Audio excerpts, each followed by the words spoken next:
Can the Alberta Boreal produce enough oxygen to sustain the population of Alberta? My very first step was to figure out the area of the Alberta Boreal. I had to go on Google Earth and assume the approximate points for the outline of the Alberta Boreal. I then went on Google Earth to figure out how long each of the lines were in order to figure out the area of the Alberta Boreal. I found that the shape of the Alberta Boreal made it very difficult to use the method of finding the area that I have learned in previous years. So I cut it in half, a large square-looking chunk at the top and a small triangle at the bottom. Though only one was a triangle, I used the triangle method for figuring out the area for both the bigger chunk and the triangle. I used it for the square-like shape because all the sides were different lengths, and I thought that if I used this method, it would be a lot more accurate than figuring out the average in height and width. The population of Alberta is 3,751,000. I multiplied that by how much oxygen the average person breathes per year. I got the product of 753,013,250,000 liters of oxygen. In order to figure out if the Alberta Boreal produces enough oxygen to sustain the Alberta population, I needed to subtract the amount of oxygen the people of Alberta breathe each year by the amount of oxygen the Alberta Boreal produces in 1 year. The difference was 3,499,935,679,450. That tells me that the Alberta Boreal produces more than half of the oxygen the people of Alberta need. So the Canada Your Story, My Story project grew out of a desire to get the kids to care about their work. So as a teacher, you know that if you want kids to do good work, they have to care about what it is that they're working on. So I thought that the best way to get them to care about it would be to make immigration come to life for them. So it's not read chapter 9 in your textbook and answer these 3 questions.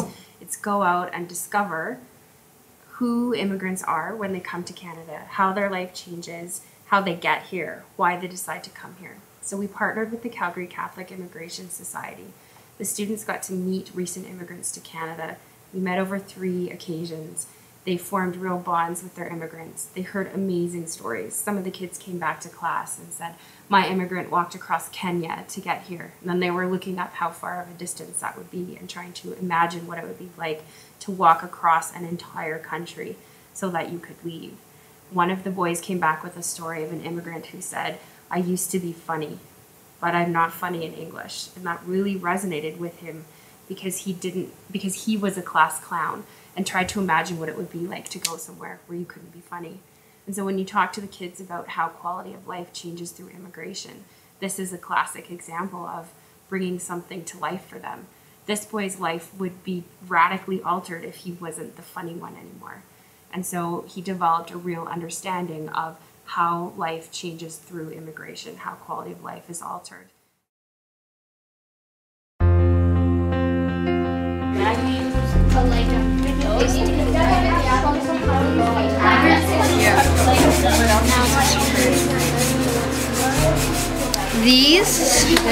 It's an airline, and it's gonna help it create lift by pushing the air down and forcing the plane upward. We'll turn on the scale, put this in here with the plane on, turn on the fan, and if your plane's weight gets lower, then it's generating lift. I couldn't believe that I could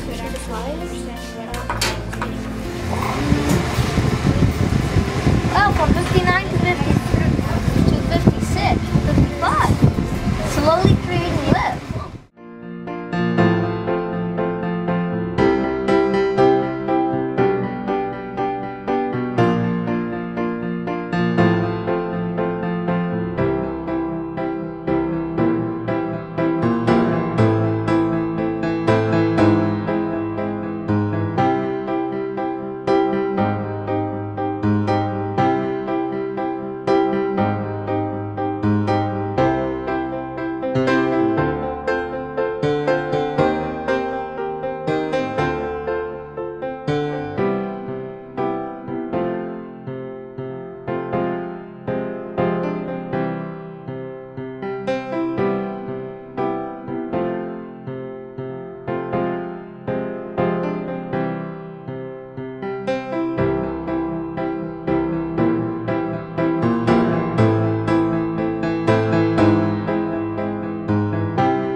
speech, I will highlight two important conditions: a strong desire for change and the questioning of authority that led to the development of different fields, which are present and reoccurring in the Renaissance, and explain why Calgary does not have these conditions, by continuing to promote oil and gas development over other projects. Furthermore, the oil and gas industry, and those based on the oil and gas industries, are the primary employers of Calgarians, and employ close to a fourth of all skilled laborers in Calgary, according to Calgarians are content with their situation. It is for this reason Calgarians don't want change, and why Calgary cannot become a Renaissance city. So the project was the mechanisms using electricity unit, and so they took their knowledge and understanding from their electricity unit to build a working device. They need to demonstrate an understanding of electrical circuits. They need to demonstrate an understanding of the flow of electricity from a source of power, in this case 2 AA batteries, so 3 volts of power, through a complete circuit back to a load and then return back to the battery. The goal of the iMovie or podcast was to try to capture the process of the design and building of the device.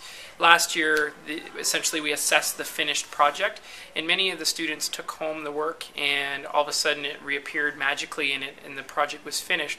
This year we wanted to capture the process, so with 50 students building these devices, it's difficult to really monitor the construction and the process and the understanding of what it is they're building.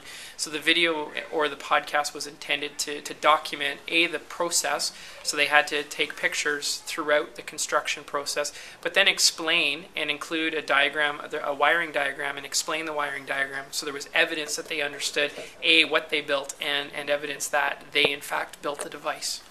And in order to explain how their device worked, they had to have a much deeper understanding of the principles of the flow of electricity.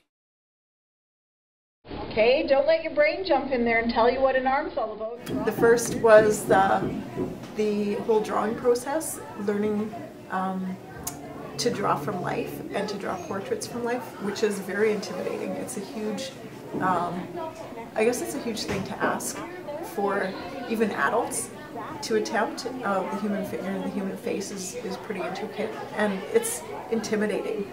And it's funny in that we think we know it so well because we own one, that often our brain jumps in and tells us what this looks like or what that looks like or what the proportions are like. So to kind of get kids to start drawing more with drawing what they see and making that hand-eye coordination and getting the brain out of the equation, it's a tough step to take, and this is a really nice project to bridge that drawing directly from life.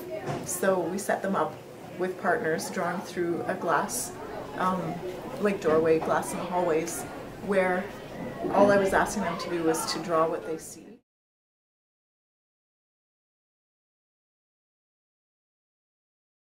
What we believe that schools need to do is care for their students like plants, considering all of the elements that a student needs in order to grow into a successful and happy adult. So, what do plants need? Rain, soil, sunlight?